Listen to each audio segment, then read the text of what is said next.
Halo semuanya, Assalamualaikum warahmatullahi wabarakatuh. Bagaimana kabarnya hari ini? Semoga sehat-sehat selalu ya. Jadi pada kesempatan kali ini, kami dari kelompok 10 yang beranggotakan saya sendiri, Fiska Isnaini, NPM 1913023001, dan rekan saya, Resti Melatia, NPM 1913023005. Jadi pada kesempatan kali ini kami akan mempresentasikan materi untuk mata kuliah senyawa kompleks dengan judul Labilitas Senyawa Kompleks dan Faktor-faktor yang mempengaruhinya. Disimak ya teman-teman. Baiklah, yang pertama mengenai kestabilan kinetik atau labilitas dalam senyawa kompleks. Jadi, kestabilan kinetik berkaitan dengan sifat senyawa kompleks dalam larutan, baik yang menyangkut laju dan mekanisme reaksi kimiawi. Misalnya, substitusi dan transfer elektron atau transfer gugus. Itu juga termasuk pembentukan senyawa kompleks antara atau kompleks teraktivasi. Dengan kata lain, kestabilan kinetik sangat berkaitan erat dengan mekanisme laju terhadap perubahan. Kestabilan kinetik yang dinyatakan dalam istilah inert atau lembam dan labil. Lalu, kelabilan suatu senyawa kompleks itu memiliki hubungan dengan laju disosiasi atau penguraian senyawa kompleks itu sendiri. Senyawa kompleks yang labil akan mengalami keseimbangan antara kation logam dan ligannya yang cepat. Sebaliknya, pada senyawa kompleks yang inert itu membutuhkan waktu yang lebih lama.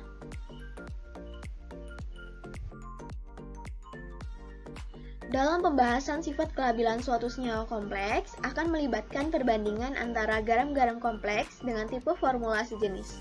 Misalnya jenis ligan, logam, dan bilangan koordinasinya.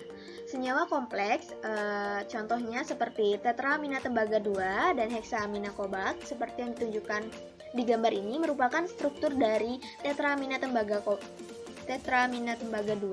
di mana strukturnya itu segi 4 planar, sedangkan heksaamina kobalt ini merupakan strukturnya oktahedral, di mana kedua senyawa kompleks ini memiliki harga Kf yang sangat besar.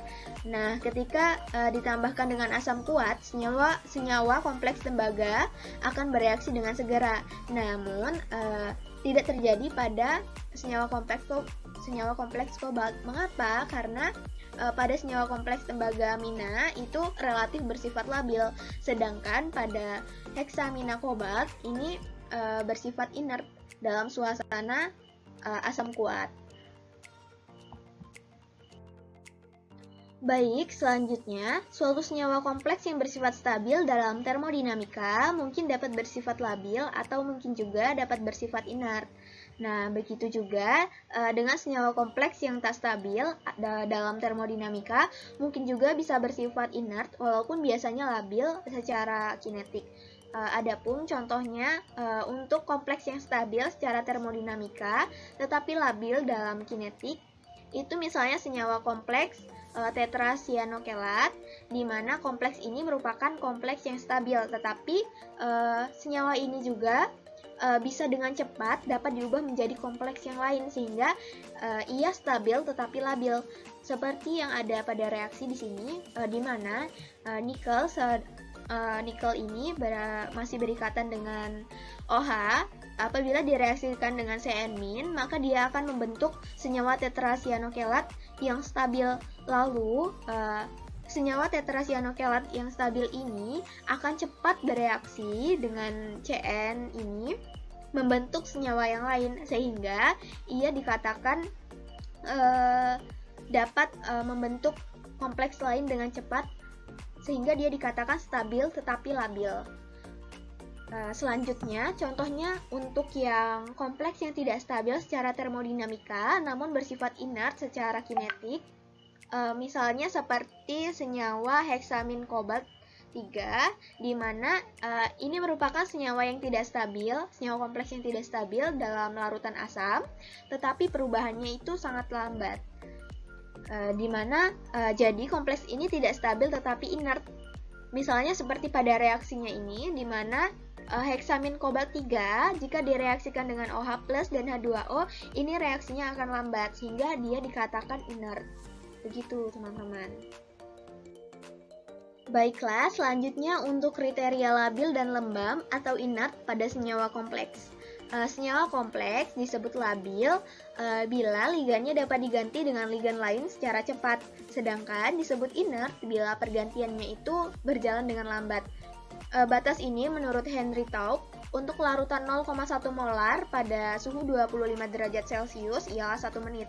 Artinya, kompleks dikategorikan labil apabila ligannya dapat diganti dengan ligan lain dalam waktu kurang dari 1 menit.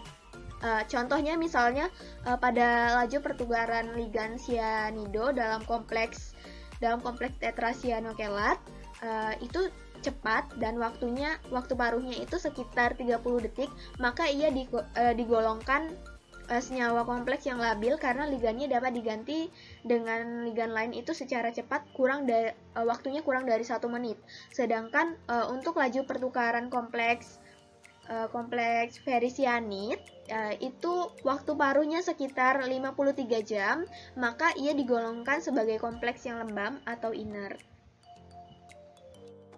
Baiklah, selanjutnya mengenai faktor-faktor yang mempengaruhi labilitas senyawa kompleks, di mana faktor-faktornya itu yang pertama ada kejenuhan ikatan koordinasi. Jadi senyawa kompleks dengan bilangan koordinasi rendah lebih cepat dijenuhkan, sehingga laju reaksinya relatif lebih cepat dibandingkan dengan senyawa kompleks yang memiliki bilangan koordinasi yang tinggi. Contohnya seperti laju pertukaran ligan sianido dalam kompleks NiCN4, di mana lebih cepat dengan waktu paruh sekitar 30 detik dibandingkan dengan pertukaran dalam kompleks ferricyanid dengan lama waktu paruh yaitu kurang lebih 53 jam. Seperti yang kita tahu bahwa pada tetrasianokelat ini ia memiliki bilangan koordinasi 4, sedangkan pada kompleks ferricyanid ini memiliki bilangan koordinasinya 6. Nah, maka seperti yang dijelaskan tadi, bahwa senyawa kompleks dengan bilangan koordinasi yang rendah memiliki yang lebih rendah akan lebih cepat dijenuhkan sehingga laju reaksinya relatif lebih cepat. Nah, maka kompleks tetrasianokelat ini ia relatif lebih cepat sehingga ia disebut sebagai kompleks yang labil. Sedangkan yang ferricyanid ini jika dibandingkan dengan senyawa kompleks yang memiliki bilangan koordinasi tinggi, jadi ferricyanid ini memiliki koordinasi yang tinggi sehingga ia lebih lambat lama waktu paruhnya itu dibandingkan dari tetrasianokelat. Selanjutnya, untuk faktor yang kedua itu ada kekuatan ikatan. Jadi, bila pemecahan ikatan mempengaruhi laju reaksi, maka ikatan-ikatan suatu senyawa kompleks di antara atom pusat dengan ligannya yang kuat akan memperlambat laju reaksi. Kekuatan ikatan berkaitan dengan muatan atom pusat dan ukuran atau jari-jari atom pusat. Hal ini dapat terjadi pada atom-atom pusat dengan muatan tinggi atau jari-jari ionik yang pendek. Seperti contohnya seperti ini. Pada kompleks ini dimulai dari AlF6, SiF6 hingga SF6 ini makin inert. Mengapa? Karena semakin besar muatan atom pusat, maka akan semakin lambat laju pertukaran ligannya. Dengan kata lain, semakin besar muatan atom pusat, maka akan semakin inert kompleks yang bersangkutan. Hal ini karena ligan-ligan yang mengelilingi atom pusat itu terikat dengan kuat.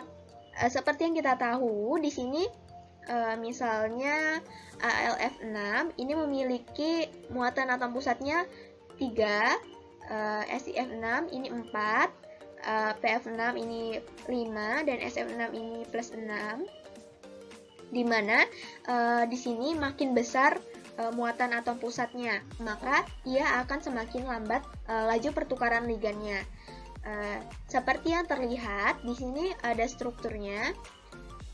Untuk struktur dari AlF6 di sini seperti yang kita tahu bahwa AlF6 ini tuh dia makin kuat kan ya. Makin kuat dari kiri ke kanan, dari kiri ke kanan di sini, dari kiri ke kanan, maka akan semakin kuat ligan mengikat atom pusatnya sehingga dikatakan ia akan makin inert. Begitu. Lalu, selain itu juga, semakin kecil jari-jari atom atau ukuran atomnya, maka makin inert kompleks tersebut juga. Misalnya contohnya untuk reaksi di sini, MnH2ON, di mana M ini digantikan dengan atom pusat seperti Ba, Sr, Ca, Mg, Be dalam satu golongan ya teman-teman. Maka akan diperoleh urutan bahwa urutan dari Ba, Sr, Ca, Mg, Be ini kan jari-jari atomnya dari kiri ke kanan makin kecil ya, maka ia dikatakan makin inert. Jadi, kesimpulannya, semakin kecil ukuran atom pusat, di mana jarak di antara logam dengan ligan-ligannya semakin dekat atau terikat kuat, maka akan semakin lambat laju pertukaran ligannya, atau ia akan semakin inert. Baiklah, presentasi selanjutnya akan disampaikan oleh rekan saya, Resti Meldatia. Kepada Resti Meldatia, saya persilahkan. Baiklah, untuk presentasi selanjutnya akan dilanjutkan oleh saya, Resti Meldatia dengan NPM 1913023005. Faktor yang ketiga, yang mengakibatkan senyawa kompleks itu bersifat inert atau bersifat labil, ialah konfigurasi elektroniknya. Dalam hal ini, seorang profesor bernama Henry Taub dari Universitas Stanford itu mengembangkan suatu teori sifat stabil dan inert dari suatu senyawa kompleks yang dihubungkan dengan distribusi elektron dalam senyawa kompleks tersebut yang dilukiskan oleh teori ikatan valensi, atau yang kita kenal kemarin yakni valensi bond theory. Menurut teori ini, ion-ion logam transisi dengan bilangan koordinasi 6 atau yang disebut dengan oktahedral dalam senyawa kompleks itu terbagi menjadi dua, yakni inner orbital D atau orbital yang menggunakan hibridisasi orbital dalam, yaitu D2, Ns, dan Np3, dan orbital dan hibridisasi menggunakan orbital luar, yakni orbital Ns, Np3, dan orbital Nd2. Baiklah, pada tipe yang pertama, yakni inner D orbital atau menggunakan orbital D bagian dalam, maka pemisahan antara spesies senyawa kompleks yang bersifat inert dengan senyawa kompleks yang bersifat labil itu sangat tajam, seperti yang terlihat pada tabel. Untuk jenis orbital D kosong sampai untuk jenis orbital D pangkat 1 dan D pangkat 2, itu meramalkan bahwa senyawa kompleks, baik yang mengandung ligan kuat maupun yang mengandung ligan lemah, itu bersifat labil. Sedangkan untuk N sama dengan 3, atau ketika terdapat 3 elektron pada orbital D, untuk senyawa kompleks oktahedral, maka senyawa tersebut baik yang mengandung ligan lemah maupun yang mengandung ligan kuat itu bersifat inert. Sedangkan untuk N sama dengan 4 sampai N sama dengan 5, itu bergantung pada jenis ligannya. Untuk yang terlihat pada tabel, itu merupakan apabila senyawa kompleks tersebut itu mengandung ligan lemah, yang pastinya dia berada pada medan ligan yang kuat, dan dia itu menghasilkan low spin. Maka untuk N sama dengan 4 dan N sama dengan 6, diramalkan bahwa senyawa kompleks tersebut itu bersifat inert. Sedangkan, jika yang terikat pada atom pusat pada senyawa kompleks tersebut, itu merupakan ligan kuat, yang berarti dia berada pada medan ligan lemah, dengan high spin, maka senyawa kompleks tersebut diramalkan sebagai senyawa kompleks yang bersifat labil. Baiklah, untuk memahami tabel sebelumnya, maka di sini kami menyajikan dua contoh ion kompleks yang bersifat labil dan yang bersifat inert. Itu ion heksacyanoferrat 3, di mana menurut teori ikatan valensi dia merupakan senyawa kompleks yang menggunakan hibridisasi orbital D bagian dalam atau inert orbital, dan faktanya dia bersifat stabil. Sedangkan untuk ion kompleks yang kedua yaitu ion heksafluoroferrat 3, dia menggunakan hibridisasi orbital D bagian dalam dan faktanya itu dia bersifat labil. Untuk penjelasan mengapa dia bersifat labil dan mengapa dia bersifat labil akan dibahas pada slide selanjutnya. Baiklah, seperti yang sudah kita bahas di awal pembahasan mengenai faktor yang mempengaruhi inert dan labilnya senyawa kompleks yang berkaitan dengan konfigurasi elektroniknya, sudah dijelaskan bahwa Profesor Henry Taub itu menjelaskan sifat inert dan labilnya senyawa kompleks dengan menghubungkan distribusi elektron atom pusat dengan teori ikatan valensi atau valensi bond teori yang disingkat dengan VBT dan teori medan kristal atau crystal field theory yang disingkat dengan CFT dan teori orbital molekul yang disingkat MOT. Profesor Henry Taub itu menggambarkan seperti yang terlihat pada layar. Untuk ion heksasianoferrat 3 digambarkan yang kanan, sedangkan untuk ion heksafluoroferrat 3 itu digambarkan yang kiri. Berdasarkan teori ikatan valensi, ion heksasianoferrat 3 menggunakan hibridisasi orbital D bagian dalam, seperti yang terlihat pada layar. Sedangkan untuk ion heksafluoroferrat 3 menggunakan hibridisasi orbital D bagian luar yang dilukiskan seperti yang terlihat pada layar. Kemudian, menurut teori medan kristal, pada ion heksasianoferrat 3, orbital keempat dan orbital kelima itu memilih mengisi orbital T2G secara berpasangan. Hal ini karena seperti yang kita ketahui bahwa ion Cn- atau ligan Cn merupakan ligan yang kuat, sehingga 10 deki lebih besar daripada P. Seperti yang kita ketahui bahwa P adalah energi atau tolakan antara elektron yang berpasangan. Karena 10 dekinya atau splitting orbital D-nya itu besar, maka elektron yang keempat dan yang kelima itu memilih untuk berpasangan pada orbital D yang energinya lebih rendah, yakni pada kelompok orbital T2G, sehingga konfigurasinya seperti yang terlihat pada layar. Sedangkan untuk ion heksafluoroferrat 3, menurut teori medan kristal, elektron keempat dan kelima itu menempati orbital D0 yang berada pada kelompok orbital EG.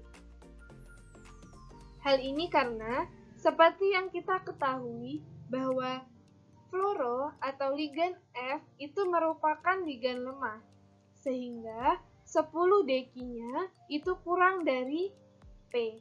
Karena splitting orbital D atau 10 dekinya itu kecil, sehingga elektron keempat dan kelima itu memilih mengisi orbital D0 pada kelompok orbital EG, sehingga konfigurasinya seperti yang terlihat pada layar. Sedangkan menurut teori orbital molekul atau MOT, untuk orbital T2G itu disebut dengan orbital sigma non-ikat. Sedangkan untuk orbital EG, untuk kelompok orbital EG itu disebut dengan orbital OM-EG anti-ikat. Kemudian, mengapa digolongkan bersifat labil dan bersifat inert dilihat dengan adanya elektron yang menempati kelompok orbital OM-EG anti-ikatan. Untuk ligan lemah, karena adanya elektron yang menempati kelompok orbital Eg, maka adanya tersebut akan melemahkan kekuatan ikatan ligan, sehingga yang mengakibatkan bahwa ion FeF6 atau ion heksafluoroferrat-3 ini bersifat labil. Sebaliknya, pada ion heksasianoferrat-3, berdasarkan konfigurasinya, maka orbital kelompok Eg ini kosong, sehingga berdasarkan teori orbital molekul, OM Eg anti-ikat ini tidak ada, sehingga tidak melemahkan kekuatan ikatan antara ion pusat dengan ligan, yang mengakibatkan ion heksasianoferrat-3 ini bersifat stabil. Sehingga kesimpulannya, apabila berdasarkan konfigurasi elektroniknya, ketika adanya elektron pada orbital Eg, menurut teori orbital molekul, dia merupakan orbital Eg anti-ikat yang melemahkan kekuatan ikatan ligan dengan atom pusat, sehingga bersifat tidak stabil atau bersifat labil. Sehingga bisa disimpulkan bahwa ion heksasianoferrat-3 itu bersifat stabil, bersifat inert atau stabil karena tidak adanya elektron yang menempati orbital Eg anti-ikat. Sedangkan ion heksafluoroferrat-3 itu bersifat labil karena adanya dua elektron yang menempati orbital Eg anti-ikat, sehingga melemahkan kekuatan antara ligan dengan atom pusatnya. Dan oleh karena itu, ion heksafluoroferrat-3 ini bersifat labil. Namun, tidak semua senyawa kompleks dengan tipe outer orbital itu dia bersifat labil, tetapi dia itu dapat bersifat inert dengan semakin meningkatnya muatan formal dari ion pusat. Contohnya, untuk ligan yang sama, yaitu ligan fluoro, untuk seri logam transisi dari AlF6-3-, SiF6-2-, PF6- dan SF6, itu dengan meningkatnya muatan formal atom pusat, maka akan semakin inert kompleks tersebut. Hal ini sudah dibahas pada faktor yang kedua, yaitu kekuatan ikatan yang berkaitan dengan besarnya muatan ion pusat. Dalam konsep dasar labil dan inert suatu senyawa kompleks, itu berkaitan dengan laju reaksi, dan akan berkaitan dengan energi yang diperlukan untuk pembentukan kompleks reaktan dengan pemecahan ikatan-ikatan, serta energi pembentukan kembali suatu senyawa baru. Energi ini itu disebut dengan energi aktivasi. Serta unit kompleks reaktan itu disebut dengan keadaan transisi. Dengan tingkat energi masing-masing komponen yang terlibat, itu secara kualitatif digambarkan seperti yang terlihat pada layar. Suatu reaksi yang berjalan lambat akan mempunyai energi aktivasi yang tinggi. Dan sebaliknya, reaksi yang cepat itu akan memiliki energi aktivasi yang rendah. Baiklah, sekian presentasi dari kelompok 10. Mohon maaf apabila terdapat banyak kesalahan, baik dalam penyampaian maupun penyajian materinya. Kami akhiri. Wassalamualaikum warahmatullahi wabarakatuh.